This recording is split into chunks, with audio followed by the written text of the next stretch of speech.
Hi friends, எல்லாருக்கும் வணக்கம். இன்றைக்கி வந்து நம்ம அந்த மாங்காய் சீசன் வந்ததுனால வினிகர் போட்டு பிக்கிள் எப்படி செய்கிறதுன்னு பார்க்கலாம். இதுக்கு வந்து நம்ம தண்ணி நல்லா கொதிக்க வச்சு ஆற வச்சுருக்கேன். இது வந்து இப்போது கை பொறுக்கிற அளவுக்கு சூடு நல்லா வார்மாக இருக்குது.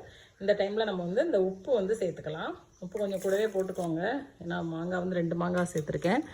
இப்போ இதுக்கு கொஞ்சம் சுகர், இந்தளவுக்கு போதும், ரா சுகர் தான் சேர்த்துக்கிறேன். அப்புறம் வந்து நம்ம வினிகர் சேர்த்துக்கலாம். வினிகர் இந்த மாதிரி குழிக்கரண்டியில் 2 கரண்டி சேர்த்துக்குவோம். நல்லா இப்போ மிக்ஸ் பண்ணி விட்டுருங்க, நல்லா கரையட்டும்.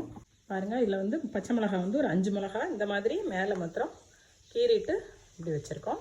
மாங்காய் வந்து 2 மாங்காய் இது மாதிரி கொட்டையில் இந்த மாதிரி ஸ்லைஸாக நீளமாக போட்டுக்கோங்க, அப்போ தான் நம்ம பாட்டிலுக்குள்ளே செட் பண்ணுறதுக்கு நல்லாயிருக்கும்.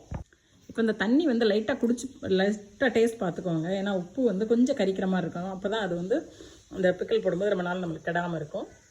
தண்ணி வந்து இன்னும் கொஞ்சம் ஆறட்டும். நம்ம வந்து இப்போது இந்த பாட்டிலில் வந்து இந்த மாங்காவும் பச்சை மிளகாயும் செட் பண்ணிடலாம். இந்த மாதிரி கிளாஸ் பாட்டிலாக பரவாயில்ல, கொஞ்சம் பிளாஸ்டிக்காக, கொஞ்சம் திக்கான பிளாஸ்டிக்காக எடுத்துக்கோங்க. முடிஞ்ச மட்டும் கை போடாமல் வைக்கிறது நல்லது. இந்த மாதிரி செட் பண்ணிக்கோங்க. இந்த மாதிரி பாட்டிலை சாய்ச்சிட்டு இந்த மாதிரி செட் பண்ணிக்கோங்க. இப்போது ஒரு 4-5 மாங்காய் வச்சுட்டு இப்படி மிளகாயை இடையில அப்படி வச்சிடலாம். இதே மாதிரி எல்லாத்தையும் செட் பண்ணிக்கலாம். மாங்காய் வந்து கட் பண்ணுறதுக்கு முன்னாடி மாங்காய் கழுவுறோம் இல்லையா, கழுவிட்டு நல்லா தொடச்சிடுங்க. மாங்காயை ஒரு டிஷ்யூ பேப்பரோ துணி வச்சுட்டு நல்லா ஈரம் இல்லாமல் தொடச்சிட்டு நான் இருக்குங்க.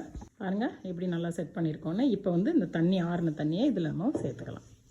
இப்போ இந்த தண்ணியை இதில் ஊற்றிக்கோங்க. பாட்டில் மூழ்கிற அளவுக்கு இந்த தண்ணியை இதில் ஊற்றிக்கோங்க. நல்லா மாங்காய் மூழ்கிற அளவுக்கு ஃபுல்லாகவே ஊற்றிக்கோங்க. பாருங்கள், இப்போ தண்ணி ஊற்றியாச்சு. நல்லா இப்போ ஊற ஆரம்பிச்சிடும். ஒரு 1/2 அன் ஹவர் கழித்து நம்ம மூடி வச்சிடலாம். கண்டிப்பாக எல்லாம் ட்ரை பண்ணி பாருங்கள், ரொம்ப டேஸ்ட்டாக இருக்கும். நமக்கு வந்து வெயில் நேரத்தில் வந்து ரொம்ப காரம் போட்ட பிக்கிளை விட இது வந்து கொஞ்சம் நல்லது. எல்லோரும் கண்டிப்பாக ட்ரை பண்ணி பார்த்துட்டு எப்படி இருக்குன்னு கமெண்ட்ஸில் சொல்லுங்கள். தேங்க்ஸ் ஃபார் வாட்சிங்.